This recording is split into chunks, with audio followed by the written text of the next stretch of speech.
Okay, it's just gone 1 minute past 2, so I think we can make a start. And I welcome everybody to our 36th edition of the Asian Development Bank Green Roads webinar series. I am Kirsty Rowan Marcus, and I am your moderator for today's webinar. Today we are covering the topic Digitizing Road Asset Management for Greener, More Resilient Roads. And before introducing our speakers for this afternoon, allow me to share a few housekeeping announcements for this webinar. The webinar is being recorded, and the recording, along with the presentation, will be made available on the ADB Knowledge Events page, which my colleagues will share on the chat box. To ensure a smooth session, we have muted your microphones. And we will have time at the end of our speakers' presentations to ask questions. You can submit any questions you may have through the Q&A button at the bottom of your screen, or when you click the More button with the 3 dots. So please submit your questions during the presentation, and we will get to those and try to answer as many as possible during the Q&A session. Our speakers today are John Proust. He is the Production Growth Manager at TRL Software, responsible for the platform's roadmap and long-term direction. He has a track record in developing and scaling digital platforms in complex regulated environments, with expertise in infrastructure asset management and decision support tools. His work focuses on aligning customer needs, product scalability, and commercial value to deliver high-impact digital solutions. Before leading the iRoads product strategy, John worked in consulting and asset management roles spanning transport and other critical infrastructure sectors. He will bring a strategic product perspective on how data and digitization can support greener, more resilient road maintenance. Mira Joseph is a product implementation manager at TRL, and she leads the implementation of iRoads for customer deployments. She is an experienced project and delivery professional with more than 16 years of experience in managing end-to-end software and solution delivery programs. Her expertise includes project delivery, stakeholder engagement, agile and traditional delivery methods, and managing cross-functional teams across complex implementations. At TRL, she works closely with customers to ensure that the iRoads is successfully configured, deployed, and embedded into operational practice. She will bring an implementation-focused perspective on turning digital road asset management capability into practical results for road agencies. So with that, it's my great pleasure to hand the virtual floor over to John. Thank you. Thank you, Kirsty. Hello, everybody. Oh, let me just fix my camera, sorry. Hi, everybody. Okay, so I'm going to share my screen. Just give me a second.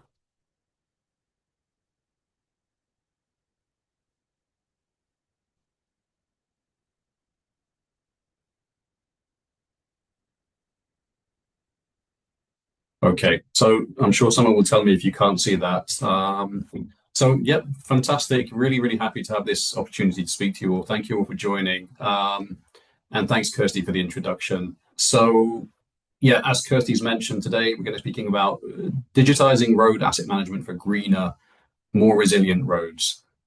We've got a brief intro for you just to give you the context of what we're talking about. But then we're going to try and get as quickly as possible into some case studies because we think that's where the most interesting content will be.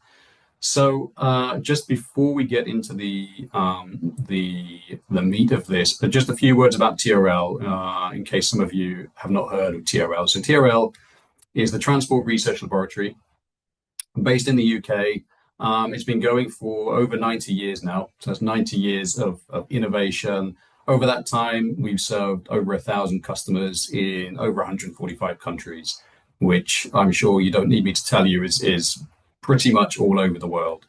TRL prides itself on pioneering developments in road safety, design, and maintenance. And our domain expertise in road asset management and road safety and traffic control is supported by a suite of specialist software.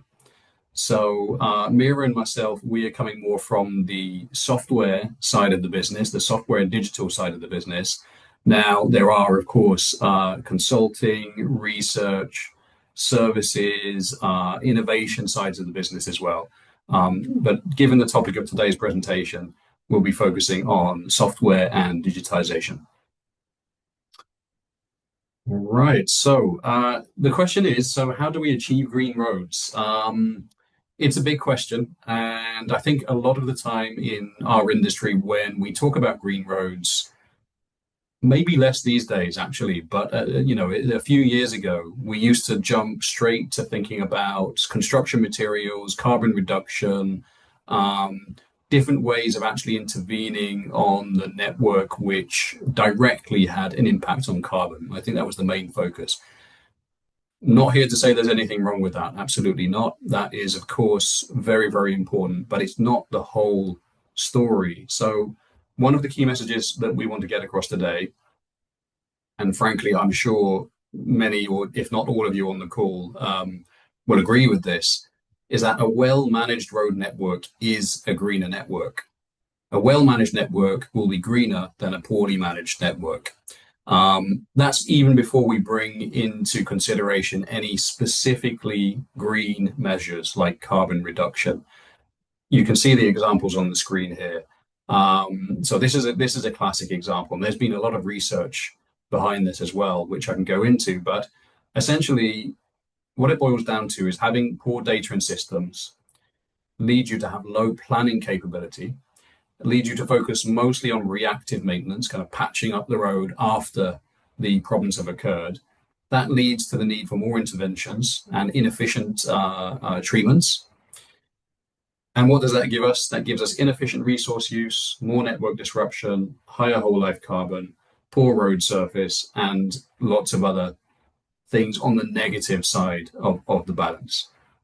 Now you can see below is obviously the flip side of that, which is when you've got good data and systems, good processes, you're able to plan well, you're able to intervene early in a well-planned, predictable way, and you will get better outcomes. Now those better outcomes, thankfully, are better for the road agency, better for the road users, and better for the environment.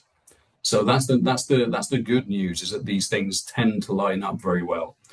So simply by focusing on good asset management of our road network, we can almost by default achieve greener outcomes. Now, circling back to what I said at the start as well, I do not want to discount the more direct green methods, and in fact, we will actually cover some of those in the case studies. But I just want to make sure that this message gets across. So yeah, I mentioned the research as well. So there is some solid research available, which says, for example, extending a road's life by 5 to 10 years can reduce life cycle greenhouse gas emissions by about 20 to 50%. So that's really significant. And the other good news about that is that our industry knows how to achieve that. We have the systems, we have the data, we have the practices to do that. Now, all of this needs good systems, it needs good data. And this is usually where we run into the first blockers to achieving this kind of approach. What I've got on the screen here is quite a typical problem that we find at road agencies across the world, where it's not a case of not having enough data. They have quite a lot of data in many cases. It's just disparate, it's disconnected, it's extremely variable quality, it's different formats, different location referencing systems. There are difficulties like this. And from certain points within the road agency, it can seem as if there isn't enough data, because often there isn't the visibility of what data is available. So someone sitting in an operations team may not have access to some data set which is sitting in another part of the agency, which would be extremely useful to them. Now, the other thing we have to consider, especially for this talk today, is we always talk about data as the problem or the focus, actually, when we talk about digitization. There isn't much talk about the systems. That's my observation. Now, the problem with having fantastic data is if you don't have a good system or good systems to exploit that data, you just aren't going to get the value from it. So really, when we talk about data or digitization, we really should be thinking data and systems.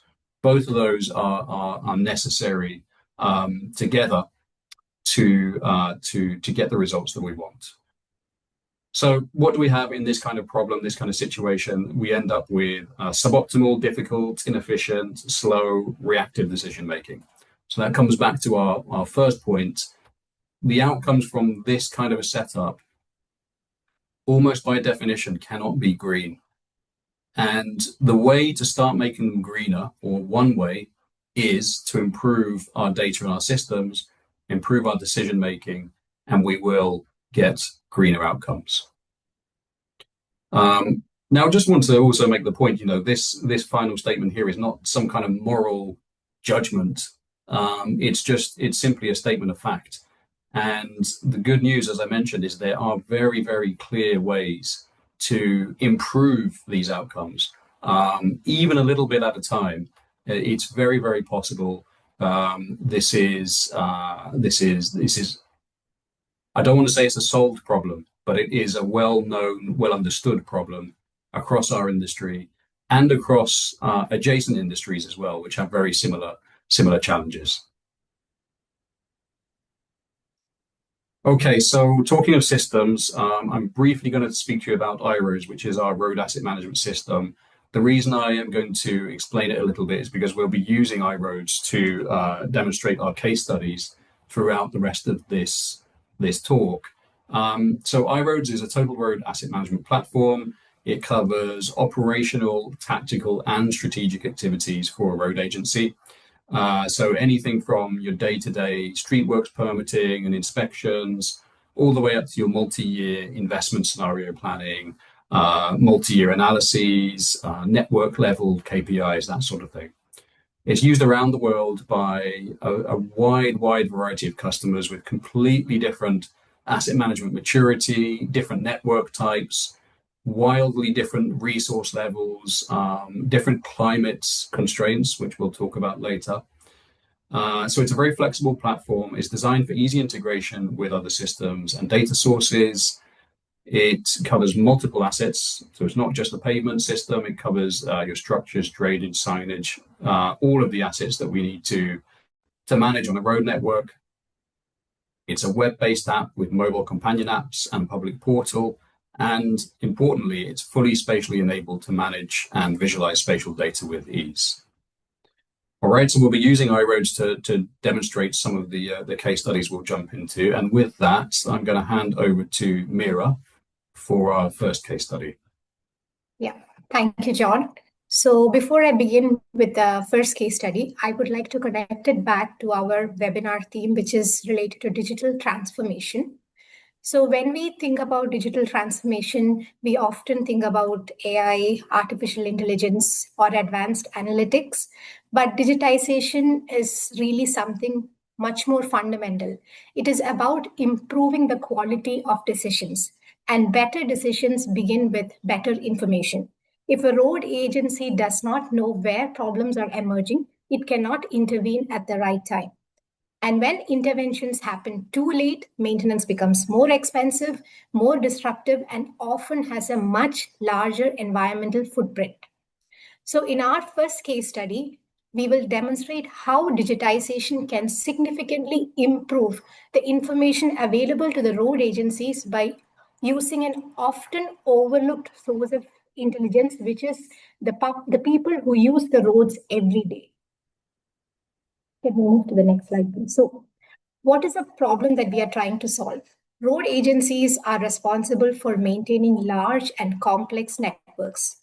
Traditional inspections remain essential, but inspection teams cannot be everywhere every day. This is particularly true in regions experiencing increasing climate pressures, heavy rainfall, or flooding. They can rapidly change the road conditions. So the longer defect goes unnoticed, the greater the deterioration. So by the time a defect is identified, agencies have no choice but to carry out large repairs requiring more material, higher costs, and much greater carbon emissions. So Kerala provides an excellent example. It has an extensive road network, experiences high rainfall and frequent flooding, and requires rapid identification of the emerging issues. So rather than relying completely on the scheduled inspection, the public actually becomes an additional set of eyes across the network using our public reporting app. So when someone actually reports a pothole using or a flooding event or a damaged asset using our public reporting app, the information is captured digitally with its location, photographs, and categories. Next slide, please. So, yeah, the reporting is actually the first step. The real value comes from what happens next. So once the public reporting app, which is freely available, is downloaded by the citizens or the public, and they report the issues, it goes into our web application, which the road agencies or the works department can log into, and they can see all the issues that have been reported so far and validate them and see if they are duplicates and identify the proper ones and do a prioritization of the issues and assign it to the concerned departments. And then once the work is actually done, the field engineers can use the same mobile application, the public reporting app, and go to that particular area and confirm whether the work has been completed and the issue can be marked as resolved. And the user can basically log in and validate and confirm that it has been closed. So next slide, please. So this slide just shows some of the screenshots of our public reporting mobile app, which is a freely available app. So the first screenshot shows how once the users or the public logs into the mobile app, they can locate an issue on the map. And at the same area, if they will be able to see if there is an additional issue already reported, and they can go ahead and report an issue, attach the corresponding photos and videos, and once it is submitted, they will receive a confirmation email. So once that's done, we can can you move to the next slide, please? Yeah. So once that's done, the public works department or the road agencies can log into our web application, and there they'll see all the issues that have been reported till date, and they can action them. So they can manage the issues and take the respective actions. And if you move to the next slide. So there is also a dashboard that gives a real-time information of how many issues are reported. So this helps the road agencies in doing some converting it into some actionable insights as well. So moving on. So what benefits do we actually achieve with this application? So because we are combining the citizens mobile app with the scheduled inspection, the road agencies have a much better visibility of the network condition. And because all of the issues are centrally located in one place where the road agencies can go and look, they will be able to identify regions which have or hotspots which have more issues identified, and they can focus on targeted inspections to those areas as well. And because the mobile app is complementing the scheduled inspections as well, it is possible, it is highly likely that the issues are identified earlier, which means that they can, in place of doing some large repairs, the road agencies will be able to do small repairs, which in turn makes the maintenance costs less, and which in turn reduces the carbon emission. And finally, because it's a public reporting app which is available fully to the public, they will be able to see the end-to-end of a particular issue when they report it, when the road agencies act on it. So it actually increases transparency and trust.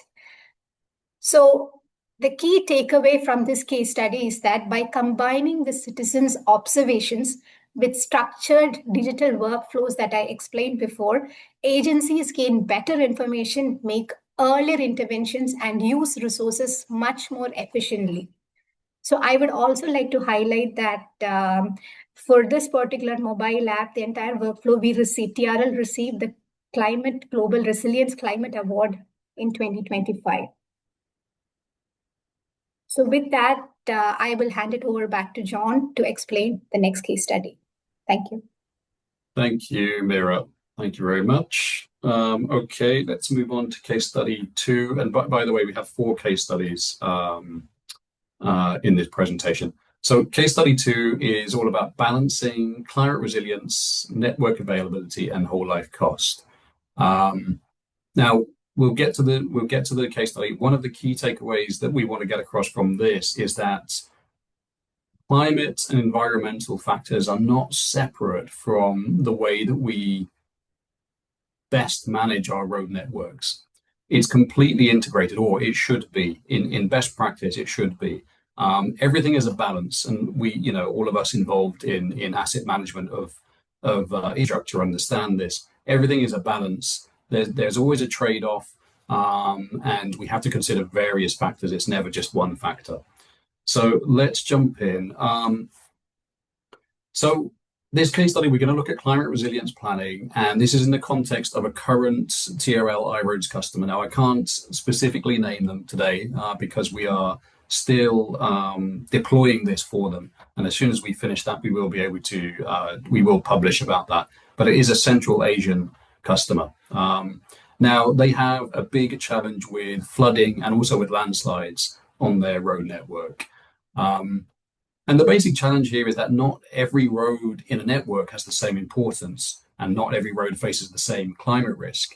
Some roads are critical because they connect communities to hospitals or markets or schools or ports and airports, national corridors.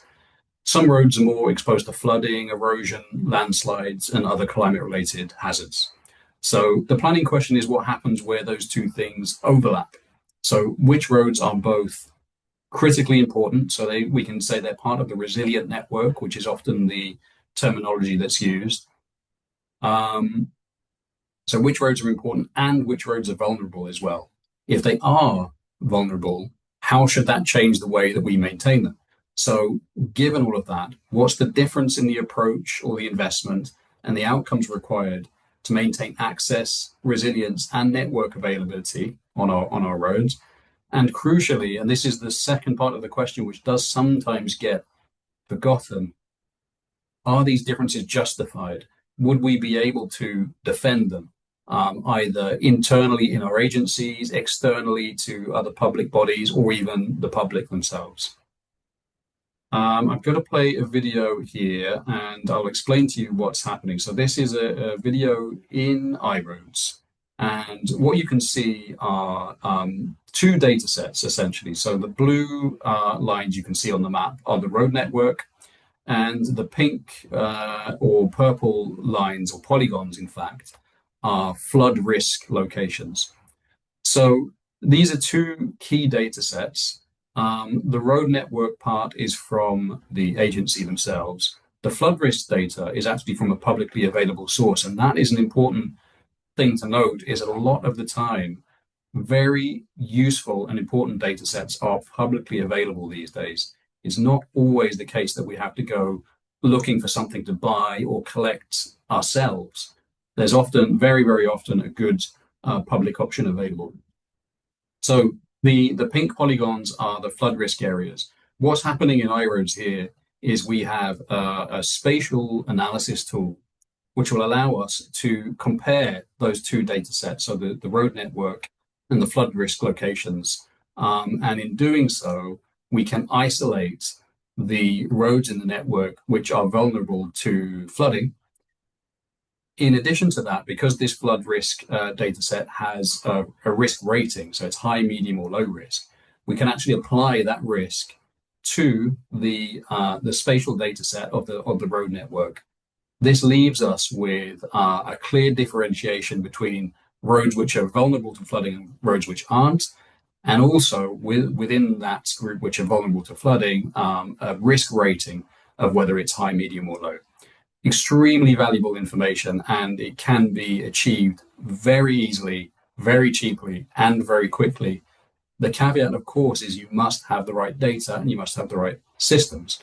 So this iRoad system here is doing the spatial analysis for us, and it's all taken care of in a matter of seconds.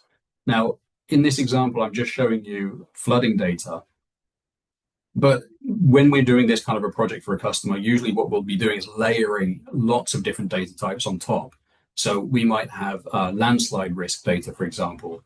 We might be able to build a picture of the resilient network, as I was mentioning earlier, by adding in, strategic corridors, roads which have access to critical infrastructure like airports and ports. As we layer up this information, we just build a richer and richer picture. So the value is not just the mapping, it's the spatial analysis and the outputs of that, which then we want to be able to use in our planning scenarios, which we'll move on to now. So if you remember, the outputs from the previous step are a clear identification of which sections in the network are at risk of flooding, and also a risk rating for those that are. We can then bring those into the planning part of a system like iRoad. So what you're seeing here is called our investment optimizer. This is a multi-year scenario modeling module in iRoads, and it allows us to model different scenarios and understand what the outcomes would be. Okay, so we can set up in this example 2 different scenarios and compare them. The first one is just using the current maintenance policy of the customer, where roads are prioritized for maintenance using existing condition rules, treatment triggers, that sort of thing.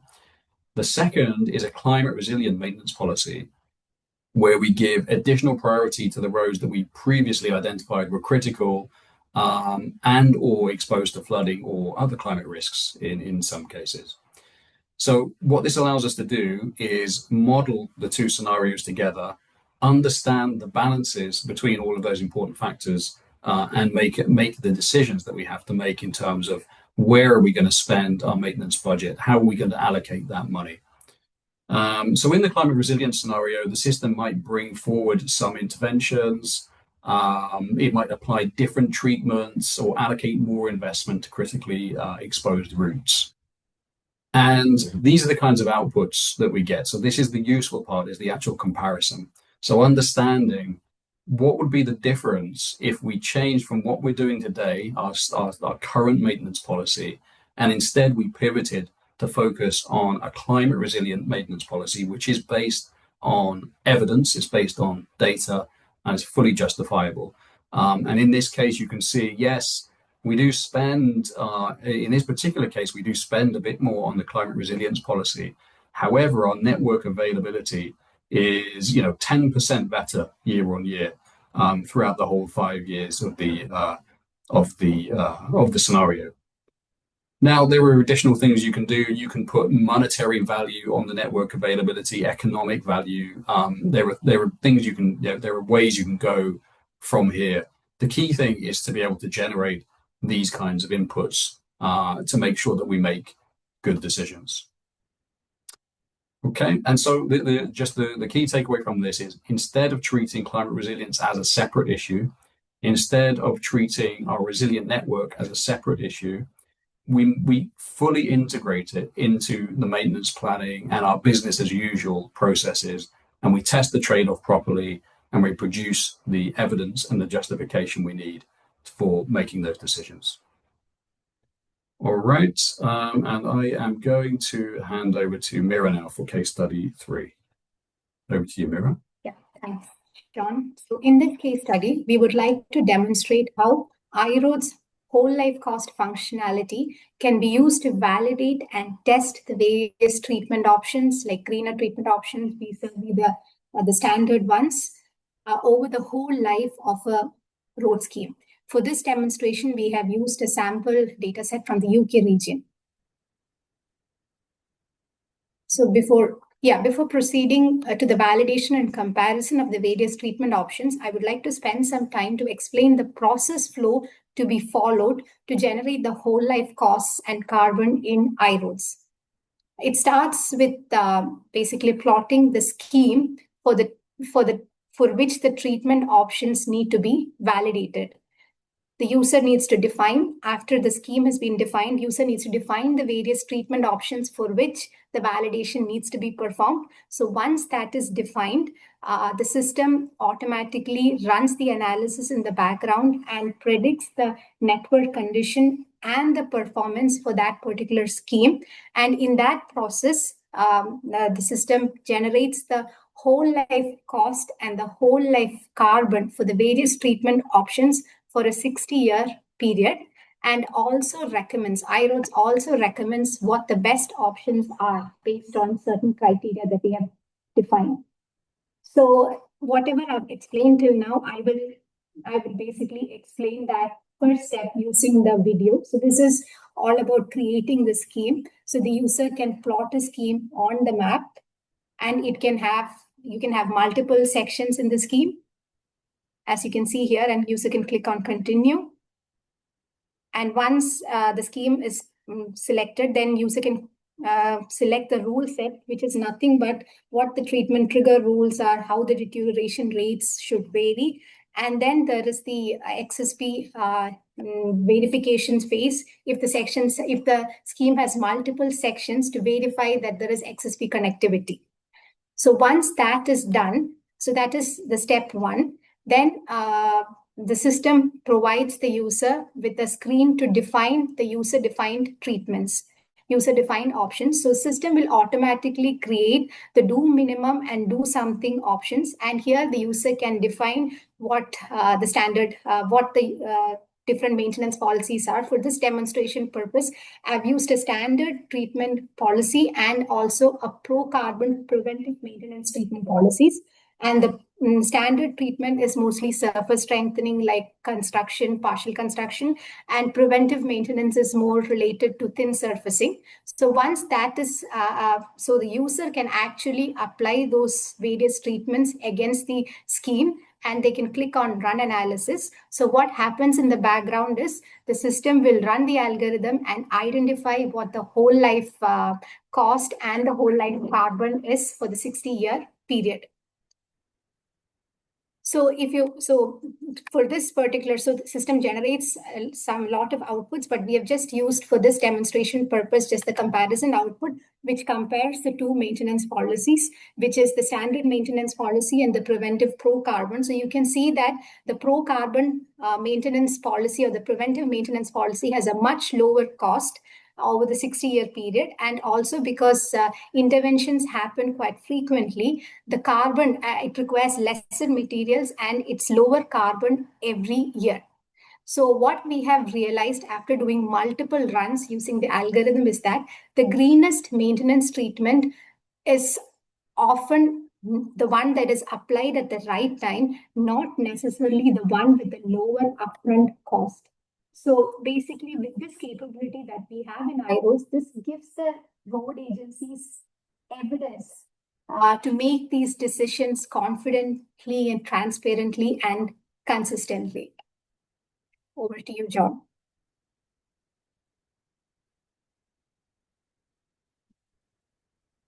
Thank you, Mira. Okay, right. So on to our fourth and final case study. So this one is about balancing greener roadsides with safety and operational risk. So again, we're talking about that balance. We're not taking the environmental side of things as separate to our standard business as usual asset management practices. We want to integrate it. Okay, so this case study is almost literally about actual green roads, because we are talking now about the green roadsides. The road corridor itself can contribute to nature positive outcomes.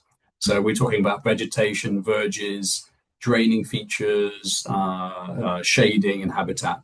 So what if we don't think only about greener roads, but also about greener roadscapes?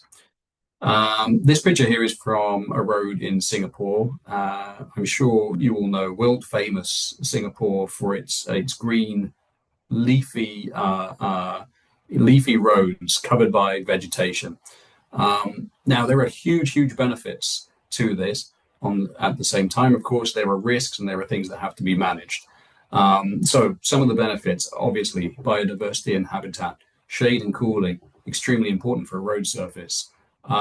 Some evidence of carbon sequestration potential, surface water drainage, erosion control, extremely important one. And I know we have, in many places in the world, we've learned that lesson at a huge cost, is that vegetation, and especially trees, are providing an extremely valuable service in reducing erosion risk and ultimately landslide risk. Lastly, let's not forget visual amenity as well. I mean, these things sometimes go uncounted in our kind of engineering and asset management approaches, but the road space is a public piece of infrastructure, and it is important that we have that visual amenity element as well where we can. Okay, having said all of that, of course, there are risks and there are things that we have to manage in terms of vegetation. And I'm fully aware, as are all of us, that not every roadside is suitable for certain types of vegetation. So we have potential problems like obscured signage, visibility obstruction, carriageway encroachment, which is obviously a safety risk, debris on the carriageway, blockage of drainage. Sometimes they can make maintenance access difficult. But the challenge here is not just, shall we remove the vegetation or shall we just let the vegetation grow? It's about understanding where the vegetation is beneficial, where it's becoming a risk, and where the intervention is genuinely needed. This is where data and systems can come in and help.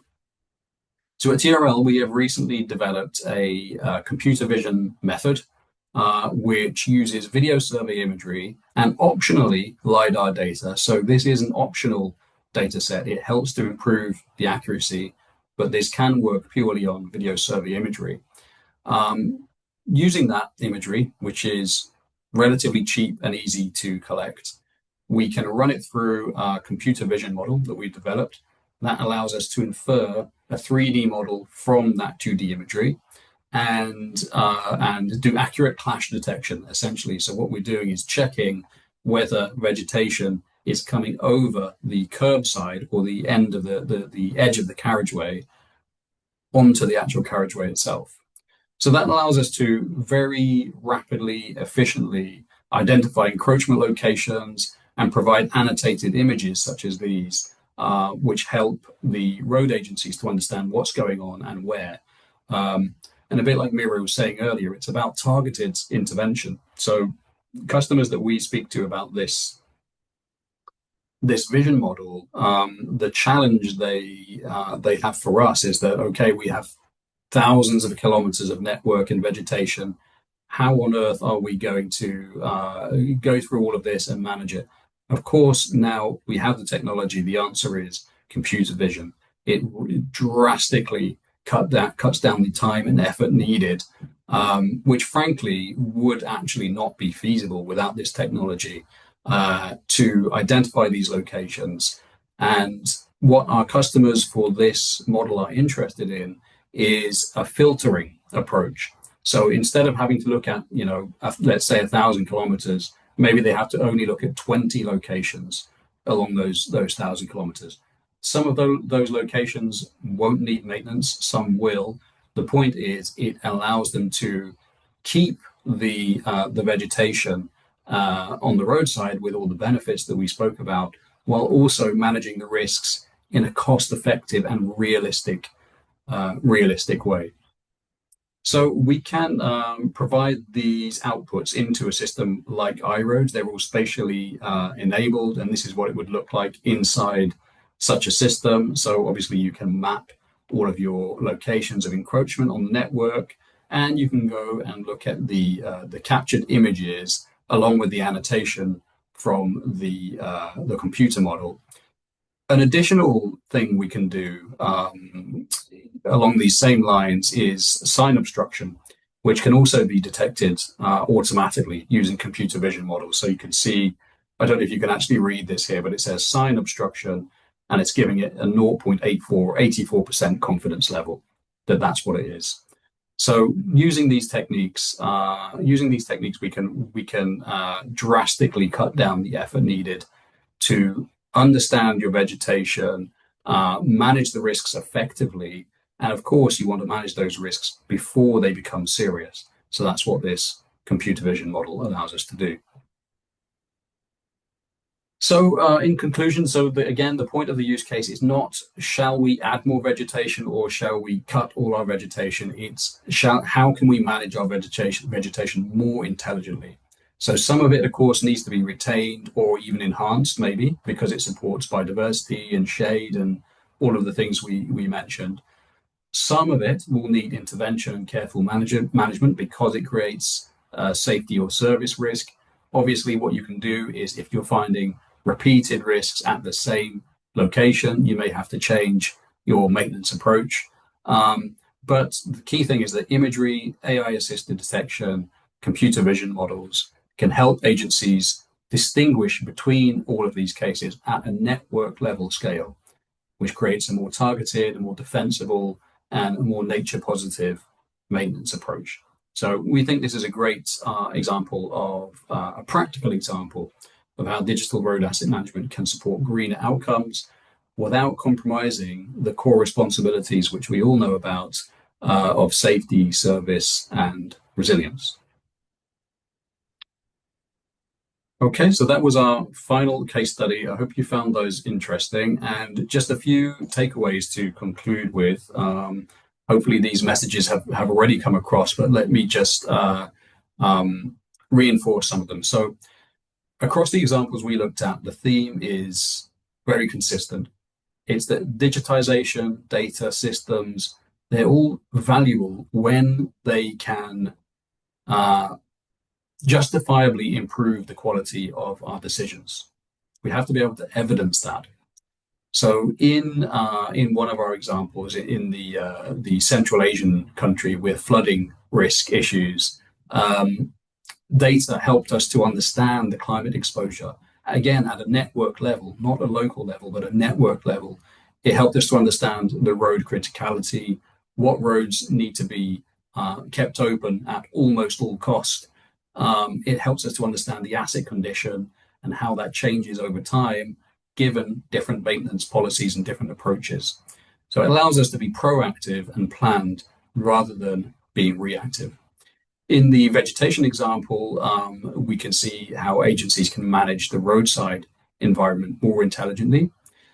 In the crowdsourcing example, we can see how a whole new set of data can be accessed by road agencies using data and the appropriate systems.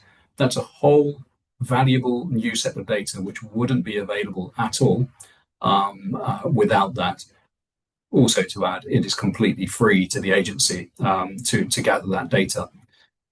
And in the whole life costing example, we looked at the practical approach of trading off, or at least understanding the trade-offs between using pro-carbon approaches and our more traditional current approaches. We have to be able to understand those trade-offs. We can't blindly go in and say, look, we want to promote these green materials without understanding that trade-off. Okay. Obviously, in the best cases, the two things line up. And in fact, often they do, as we saw in some of the examples. Right, so the final point I just want to leave you with is that green roads are not only built greener, they are also maintained, managed, and funded greener, supported by good data and good systems. With that, we will close our presentation. Kirsty, we can hand back over to you for questions. Thank you, everyone. Great. Thank you very much, John and Mira, for presenting to us on the features and applications of the iRoads platform for road asset management. I think that we all really appreciated the very strong message that a well-managed road network is a green road network. And the rich case studies really helped to reinforce that message. So the discussion and presentation has generated quite a few questions from our participants. Um, I'm going to try and group some of them into themes. So I'll start off with one around the roadside vegetation module. So there's questions on whether or not asset management of the vegetation can also be built into the module. And whether this monitoring is robust enough to enable use in a performance-based maintenance contract, and whether that's been used in such a situation before. Okay, yes, I can have a go answering those. So yes, if by the asset management side of things you mean managing the actual maintenance and the jobs and the crews which need to go out and do the maintenance, then yes, absolutely, you can do that in a system like iRoads. We have a full works management suite built into that. At the same time, I don't want to give the impression that you have to, buy a completely new system in order to achieve some of this. It's not really the case. You can buy the outcome that you're interested in. So, in the case of the vegetation management, it may be a case of just getting hold of the data from the computer vision model. That then could be used in a different asset management system as well. That's completely flexible. We're not here to try and get all of the business for TRL and iRoads. We are genuinely here to try and help and disseminate knowledge. But yes, in general, the answer is all of that information can be used in asset management systems. There was a second question about has it been used in Performance-based maintenance contracts.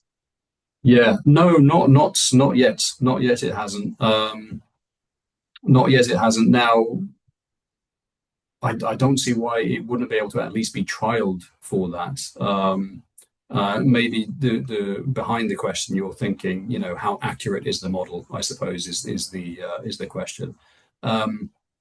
Now, look, so far, from our testing and our use of it in preliminary trials with customers, it's proved to be actually very accurate. Whether you would want to employ that for a performance-based maintenance contract, I think we would have to understand a bit more, and we'd need to understand what the particularities of that contract were. But yes, so far it's proving very, very effective. Great. Okay, thanks, John. So we have a few other questions. One of the ongoing challenges in road asset management is the method of trade-off in terms of the certainty of maintenance and renewal need against the possibility of risk-based investment. So examples, flooding, landslides. What advice do you have for road authorities who face a budget shortfall for everyday maintenance and renewals, but also they now need to fund the risk-based components of climate change? Yeah. So,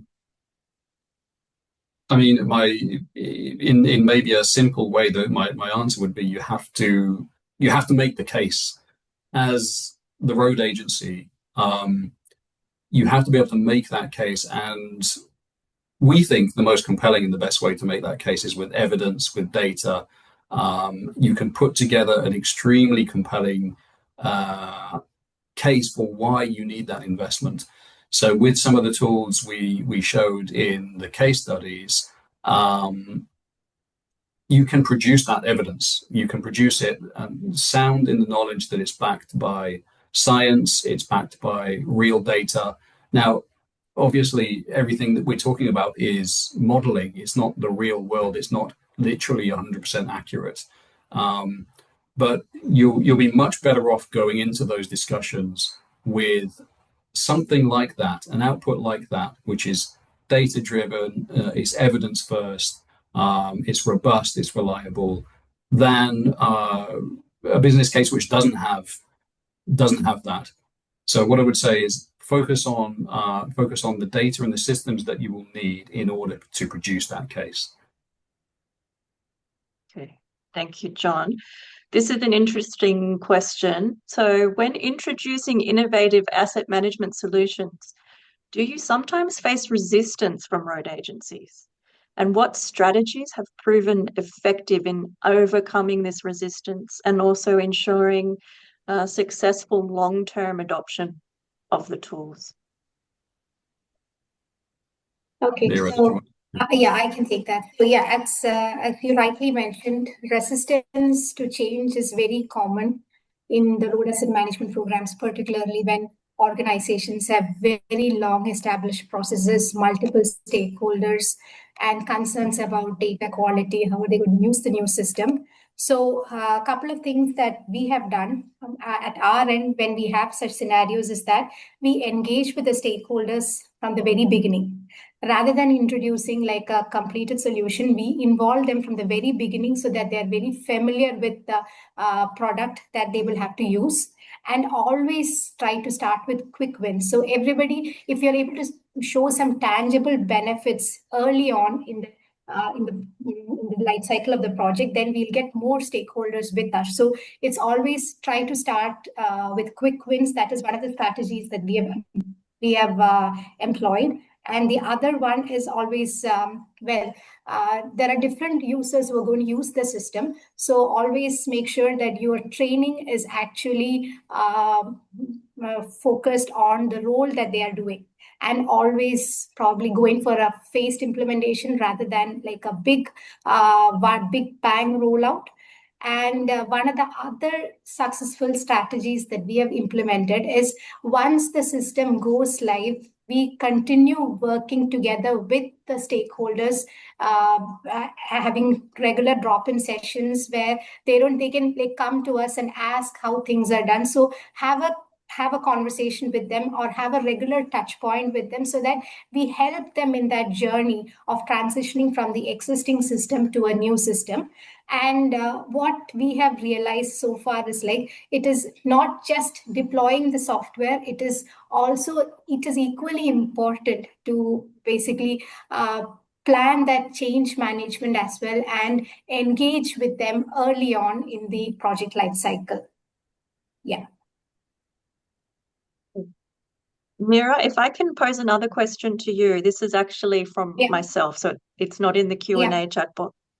But you presented the case study from Kerala in India, and it showed how members of the public can contribute valuable road condition information.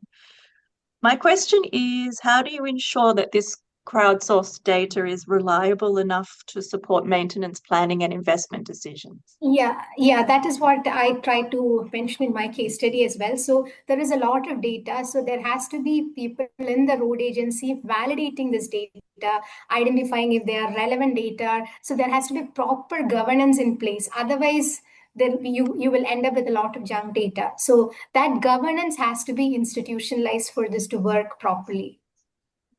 Okay, excellent. We have one last question, I think, in the Q&A chat box, and it asks, does iRoads use green aspects of materials used for maintenance, and how is this managed? Yeah, okay, I can take that one. So, well, it was actually Mira's case study which covered it. So maybe Mira, you want to jump in with some more information. But essentially, what Mira showed was the whole life costing scheme development tool in iRoads. In a very simplistic way, what it allows you to do is understand if I were to do the same scheme at the same location, but with different materials. So I can compare one with our standard materials that we currently use, which may not be the most green or environmentally friendly, with some alternative, which are low carbon, cold mix and this kind of thing. But the key thing is we have to understand what are the differences in outcomes with both of those approaches. We can't simply, I mean, I know everybody on the call knows this, but we can't simply say this one is better because it's lower carbon. We also have to understand what are the whole life implications. So what Mira showed was you may actually gain in carbon efficiency in the short term, But in the long term, if that material and that treatment is not performant and is not lasting, you'll actually over the whole life of the asset end up using more carbon, more embodied carbon in the materials, more emitted carbon in the vehicles and the actual activities of the intervention. So that's one way that we can manage green materials in iRoads and embed it into the maintenance decision making. Mira, sorry, I don't know if you want to add anything to that. No, you've covered pretty much everything. So while defining the maintenance options, you can select the different pro-carbon treatments. And as John specifically mentioned, it should not be looked at in isolation. You'll have to compare it with other materials. It might have a lower upfront cost, lower carbon, but in the long run, it might require more frequent treatment. So it has to be looked at it from that holistic view, is what I would say. Okay, I think we have time for one last question, and this question is, does the whole life cycle cost analysis include road user and environmental costs? Yes, yes, it does. Yeah. So the road user costs are based on essentially based on the disruption that's caused by the interventions. So we have models for that which are in the system. The environmental costs are mostly around the carbon emissions. So again, we differentiate between the embodied carbon, which is in the materials and in the road itself, and the emitted carbon, which is from the maintenance activities and the maintenance vehicles. So yes, the answer is yes, it does include both of those elements. Okay. Okay, so I think we've answered all the questions that have come through during this session. So we can start to close out today's webinar.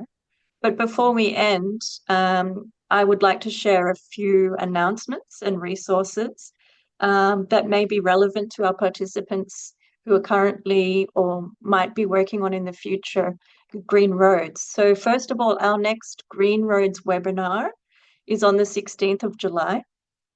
And this one will focus on how satellite data and artificial intelligence are being used to plan climate resilient roads from spotting, from spotting terrain and climate risks to mapping better, more cost-effective road corridors. So the registration is open now, and please register today by scanning the link that you can see on the screen, or there's also a link that's been posted in the chat. Please don't forget to fill out the webinar evaluation form to help us improve our future webinars.